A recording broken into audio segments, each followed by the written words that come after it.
Welcome back to my new video. Pada yang baru sampai kat channel ni, aku ucapkan banyak-banyak terima kasih kepada korang sebab sudi singgah kat channel ni. And pada yang dah lama, yang dah subscribe kat channel ni, aku ucapkan banyak-banyak terima kasih juga sebab sudi support aku sehingga sekarang. So hari ni, aku nak sambung lagi kisah email seram yang keberapa dah aku tak ingat. Tapi aku nak sambung lagi. Kisah dia yang bertajuk diganggu ataupun diganggu selepas merawat orang yang terkena santau. So, jom.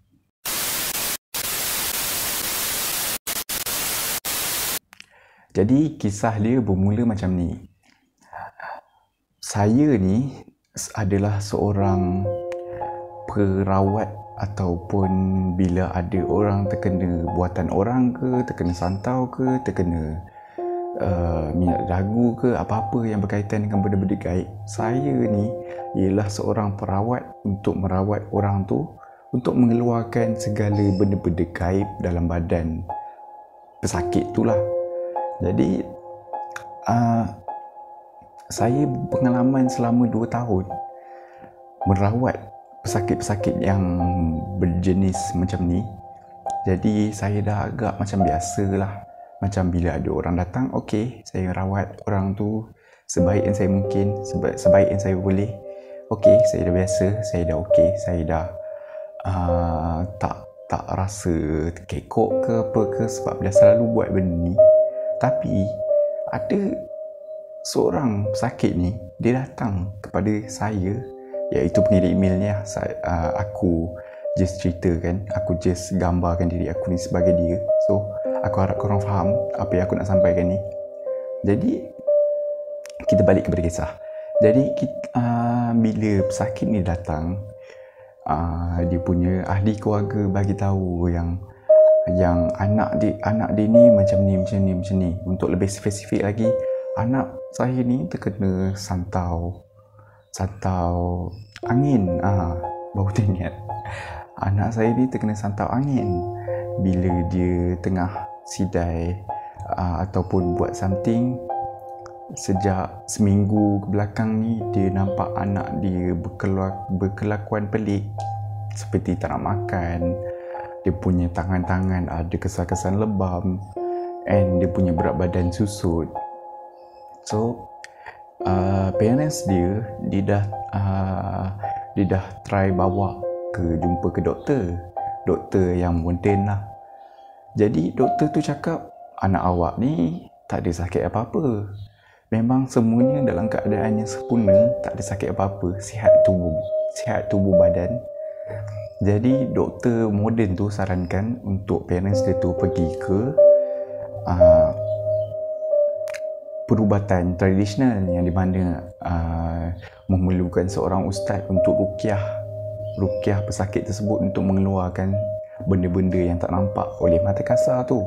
Jadi parents itu bawalah ke berjumpa dengan saya. Kebetulan masa tu saya pun free, jadi saya pun okey, set masa, set tempat, and keluarga tu pun datang.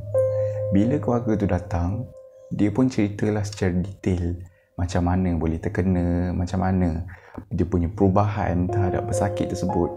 Jadi saya pun dah agak faham lah, sebab bila orang terkena santau ni, memang ciri-ciri dia terkena tu, ciri-ciri dia seperti susut tubuh badan, lebam-lebam kat tangan, macam bila nak makan tak ada selera. Itu ciri-ciri yang sama pada orang yang terkena santau orang lain.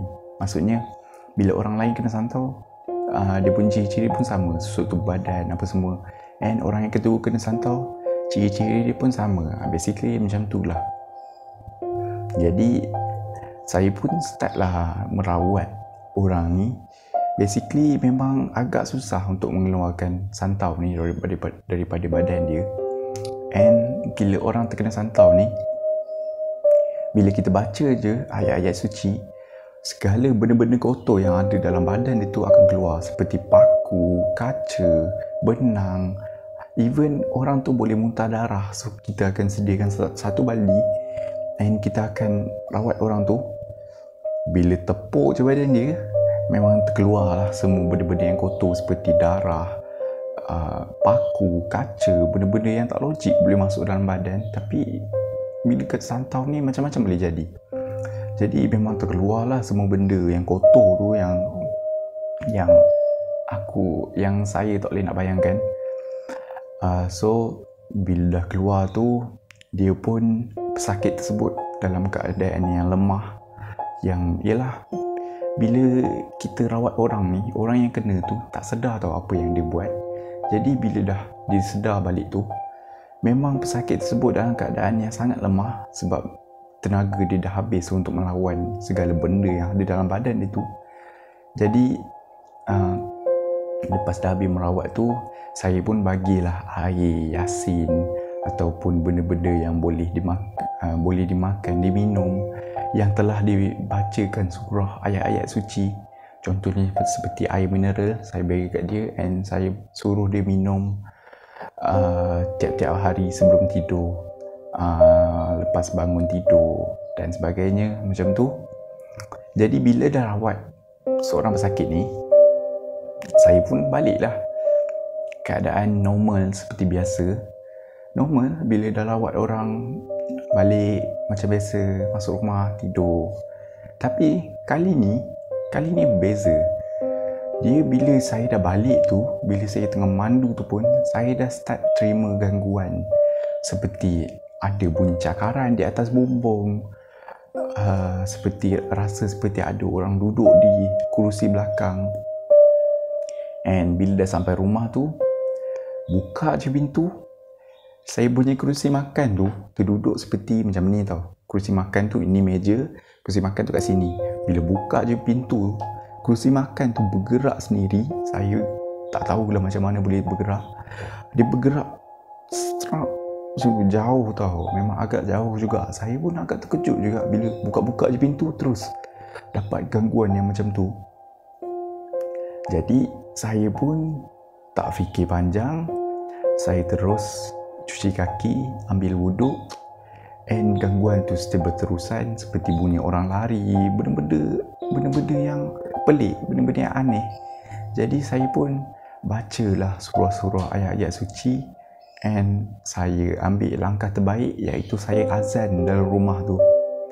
Memang pada mulanya isteri agak pelik lah sebab kenapa saya azan dalam rumah ni tiba-tiba. Tapi saya memang tak ambil kisah semua tu, saya azan dia sebab saya tahu ada something yang ikut saya lepas saya merawat orang tu, lepas saya merawat pesakit yang terkena santau angin tu. Memang lepas saya azan tu, memang semua perabot bergegar, lampu seperti kena tiup angin, bergoyang-goyang. Tapi lepas je saya azan tu, Alhamdulillah, segalanya okey. And saya ada lagi terima gangguan-gangguan yang kecil-kecil macam tu, tak terlalu ekstrim. Jadi saya just baca ayat-ayat kursi, just solat 5 waktu. And itulah pengalaman yang agak seram bagi saya bila saya merawat orang ni. Itulah risikonya bila kita merawat orang ni. Risikonya ialah benda-benda gaib yang ada dalam badan pesakit tu berisiko untuk ikut kita balik sekali. So itulah risiko yang kita kena tanggung bila kita merawat orang ni. So saya dah alami sendiri pengalaman seram tu, diganggu selepas merawat pesakit. So saya rasa sampai sini je kisah yang saya boleh ketengahkan. Terima kasih sebab sudi ketengahkan kisah saya ni. So saya harap pada semua yang menonton pada semua yang menonton YouTube channel ni berada dalam keadaan yang sihat walafiat. Sekian daripada saya. Terima kasih. Sekian cerita Emil Seram. Terima kasih.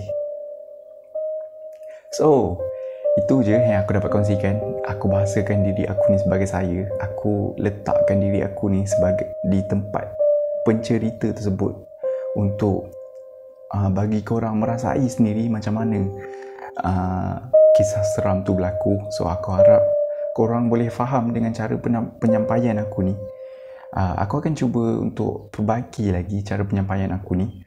So, korang akan lebih faham dan lebih enjoy untuk mendengar kisah-kisah yang seperti ini. So, itu je untuk hari ini yang aku dapat kongsikan kepada korang. Pada korang yang nak kongsikan pengalaman seram korang, aku akan sertakan email aku di description box di bawah. Korang boleh tulis kisah-kisah seram korang and aku akan bacakan kisah seram korang di next content. So, itu je untuk hari ni. Thank you for watching. Thank you so much. Aku hargai sangat-sangat korang tekan butang subscribe and tekan butang like untuk tanda korang support aku. Itu je untuk hari ni. Thank you for watching. See you guys in the next video. Bye. Assalamualaikum.